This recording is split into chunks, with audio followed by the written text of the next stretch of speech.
Azərbaycan SSR 20-ci əsrin 40-cı illərin ortaları və 60-cı illərdə.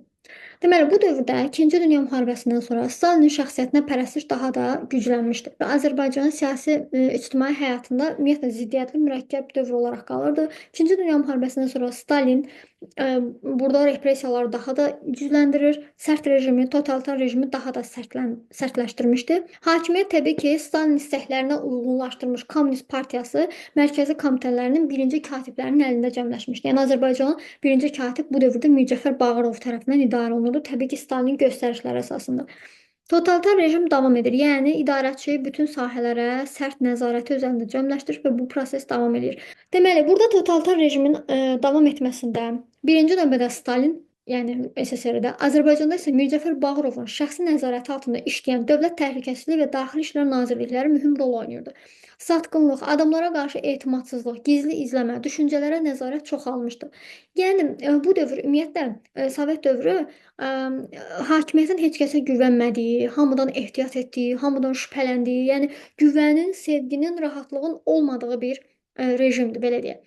Tarix elmi üzərində hakim ideologiyanın təzyiqi gücləndirilir. Yəni tarixi kommunizmə uyğunlaşdırmışdılar. Şimali Azərbaycan Rusiyaya könüllü birləşdirməsi haqqında cəfəngiyatlar irəli sürüldü. Yəni uydurma tarix yazırlar ki, guya biz 1828-ci ildə könüllü olaraq Rusiyaya qoşulmuşduq. Azərbaycan Cümhuriyyəti hökumətinin xalqa zidd siyasət yürütdüyü iddia olunur. AXC-ni isə yanlış bir idarəçi qurum kimi tanıdırdılar. Akademik Heydər Hüseynov 1949-cu ildə 19-cu əsrdə Azərbaycanda ictimai və fəlsəfi fikir tarixindən əsərini yazır. Burada Şeyx Şamilin başçılıq elədiyi xalq hərəkatını tərifləyir. Yəni onun çarizm və müstəmləkəçilik siyasətinə qarşı mübarizə olduğunu qeyd eləmişdi və bu yuxarılara Kommunist Partiyasına xoş gəlmir. Ona görə də bu əsərə görə Heydər Hüseynova verilmiş Stalin mükafatını onun əlindən alırlar və onu təqib etməyə başlayırlar. Bir növ bu dövrdə partiyanı tərifləməli idin. Onun üçün xoş sözlər yazılmalı idi. Ona uyğun siyasət yeridilməli idi. Bunu etməyənlər təqib olunurdu, öldürülürdü, sürgün olunurdu. Türk dünyasının möhtəşəm orta əsr abidəsi olan Kitab-ı Dədə Qorqud irticacı feodal xan eposu adlandırılır, damğalanır və oxunmasına icazə verilmir. Abbasqulu Ağa Bakıxanovu fanatizmdə təqsirləndirirlər. Xan və bəyləri müdafiə etməkdə, Mirzə Kazım bəy isə çarizmin sadiq qulu olmaqda günahlandırırlar. Baxın, deyəcəksiniz ki, Bakıxanov da, Kazım bəy də axı çar dövründə ən yaxşı, yəni də yazarlar idi, ən yaxşı şəxslər idi. Niyə onlar belə oldu? Çünki bu dövr nə dövrüdür? Sovet dövrü, Sovet rejimidir. Bundan əvvəlki dövr çar rejimi Sovetlə axı mübarizə aparmışdı. Yəni vətəndaş müharibəsi getmişdi orada. Ona görə çarizmə qarşı bir mənfi düşüncə var. Və kimlər ki, baxdı ki, çarizmə sədaqətli olublarsa, onlar artıq burada günahkar hesab olunurlar. Belə bir ağılsız, beyinsiz düşüncə var idi. Akademik Dadaşzadə Türkiyə casusu kimi damğalanmışdı. Mərkəz Azərbaycanlılara etibar eləmir, mühüm vəzifələrin çoxuna və xüsusən də əsas orqanlara başqa millətləri, rus və erməniləri qoyurdular idarəçi olaraq. Erməni fitnəkarlıq. Moskvanın pitpası və havadarlığı ilə erməni millətçiləri, kommunist daşnaqlar vaxtaşırı Azərbaycanlıların Ermənistan SSR-dəki tarix etnik ərazilərindən sıxışdırıb çıxarılmasına, ilk növbədə də Qarabağın qoparılıb Ermənistana verilməsini çalışırdılar və tez-tez bu tələbi irəli sürürdülər. Qarabağ ərazisinin iqtisadi cəhətdən Ermənistan SSR ilə bağlı olduğunu Stalin sübut etməyə çalışırdılar. 45-ci ilin payızında Ermənistan rəhbərliyi növbəti dəfə Moskva qarşısında Dağlıq Qarabağ Muxtar Vilayətinin Ermənistana birləşdirilməsi ilə bağlı məsələ qaldırır. Onlar Stalinə müraciət eləyir, bildirir ki, heç bir tarixi əsası yox idi əslində bu müraciətlərin. Güya Dağlıq Qarabağ Muxtar Vilayəti iqtisadi cəhətdən Ermənistanla daha çox bağlı idi. Ona görə Ermənistana birləşdirilməli idi. Moskva dərhal həmin məktubu Mircəfər Bağırova göndərir, onun rəyini bilmək istəyir. Ona qeyd edək ki, Mircəfər Bağırov bu dövrdə həqiqətən də Azərbaycanın ərazi bütövlüyünü qorumağı bacarır. Mircəfər Bağırov Moskvaya 10 dekabr 1945-ci il tarixli cavab məktubunda Ermənistan Dağlıq Qarabağla bağlı irəli sürdüyü iddiaların heç bir tarixi əsas olmadığını bildirir. Qarabağın Azərbaycanın qədim torpağı olduğunu faktlarla sübut edir. Mircəfər Bağırov Dağlıq Qarabağ Muxtar Vilayətinin Ermənistana güzəştə gediləcəyi halda, yəni deyir ki, şərt qoyur. Əgər Dağlıq Qarabağ Ermənistana verilərsə, bu zaman müxtəlif dövrlərdə Gürcüstan və Rusiyaya verilmiş tarixi Azərbaycan torpaqları ki var, onları Azərbaycana geri qaytarmalısınız. O bildirdi ki, əhalinin əksəriyyəti Azərbaycanlılardan olan Şuşadan başqa Dağlıq Qarabağ Muxtar Vilayətinin ərazisi o halda Ermənistana verilə bilər ki, Azərbaycandan alınmış Azərbaycanlıların yaşadığı Vedi, Qarabağlar, Əzbəyov rayonları Azərbaycana qaytarılsın. O bilirdi ki, Moskva və Ermənistan buna razı olmayacaq.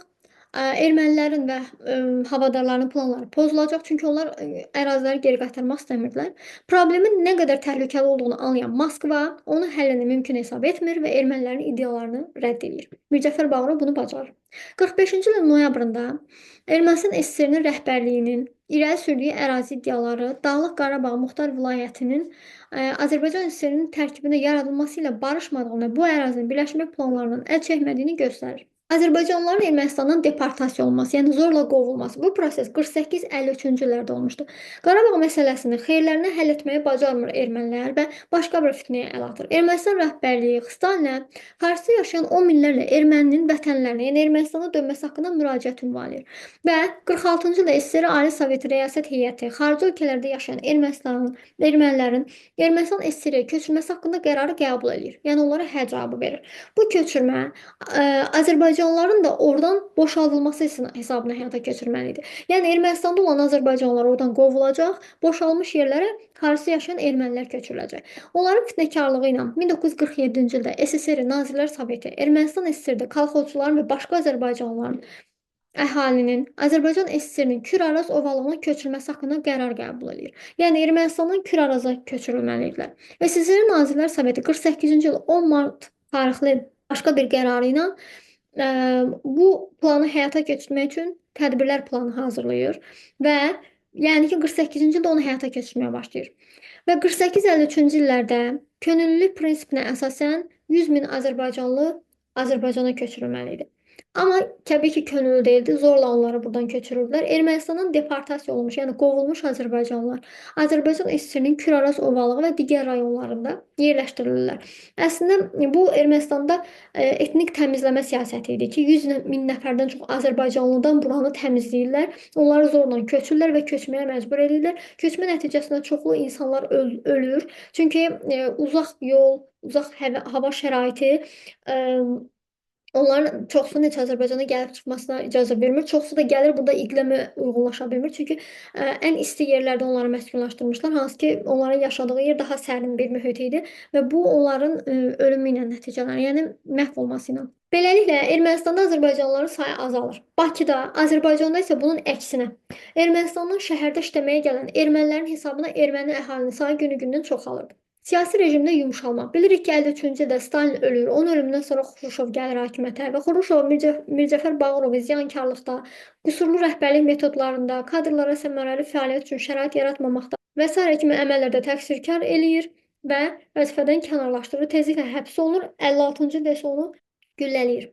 1954-cü ildə Azərbaycan Kommunist Partiyasının 20-ci qurultayı keçirilir. Qurultayda İmam Mustafayev Azərbaycanın birinci katibi seçilir və 1956-cı ildə keçirilmiş qurultayda Stalinizm, şəxsiyyətə pərəstiş tənqid olunur. Bilirdik ki, Xruşovla Stalin arası yaxşı deyil. Xruşov Stalini sevmirdi. Ona görə hakimiyyətə gələndə şəxsiyyətə pərəstişi, yəni Stalinin şəxsiyyətini pərəstişi tənqid eləyir. Yeni bir yol xətti çəkir, yumşaq bir rejim yaradır. Və artıq ölkədə Xruşovun dövrü ilə və Xruşovun Azərbaycanı hakimiyyətə gətirdiyi İmam Mustafayevlə yumşalma dövrü başlayır. İmam Mustafayev və həmkarları yeni şəraitdə respublikanın, xalqın vəziyyətini yaxşılaşdırmağa, milli mənəvi dəyərlərin, mədəniyyətin, təhsilin inkişaf etdirilməsinə nail olmağa cəhd göstərir və çox gözəl işlər görürlər. Sənaye sürətlə inkişaf etdirilir, yeni iş yerləri açılır, kəndli gənclər Bakıya yaxın edir və paytaxtın ictimai həyatında azərbaycanlıların sayı çoxalır.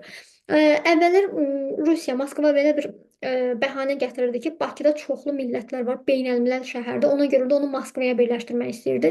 Amma İmam Mustafayev rayonlarda olan gəncləri, Azərbaycanlı gəncləri Bakıya iş üçün dəvət etməklə, axınını çoxaltmaqla Bakını Moskvaya birləşdirməsinin qarşısını alır. Və bu dövrdə repressiya illərində cəzaya məruz qalanların işlərinə yenidən baxılmaq üçün komissiyalar təşkil olunur. Onların günahsız olduqlarını sübut edilir, onlara bəraət verilir.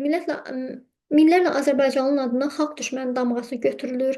Ailə və övladlarının məruz qaldığı təqiblərə son qoyulur, hüquqları bərpa edilir. Həmçinin 56-cı ildə Azərbaycan SSR-nin Ali Soveti 37-ci ildə qəbul olunmuş konstitusiyaya bir əlavə edilir. Bu əlavə dil haqqında əlavə idi ki, Azərbaycan dili dövlət dili olur. Yəni yeni konstitusiya qəbul etmirlər. Sadəcə olaraq 56-cı ildə 37-ci ildə yazılmış konstitusiyanı açır və onun içərisinə bir əlavə yazır. Bu dil haqqında əlavə. 1956-cı ildə Bakı Telestudiyası fəaliyyətə başlayır. Məhkəmə quruculuq məsələləri, mülki və cinayət məsələlərinin qəbulu respublikaların öz ixtiyarına verir. Yəni hər bir respublika bu işləri özü həyata keçirəcəkdir. Məsələn, Azərbaycan özü Moskvaya getmir. 59-cu ildə Azərbaycan SSR Ali Soveti rus məktəblərində Azərbaycan dilinin icbari, yəni məcburi tədrisi barədə qərar qəbul edir.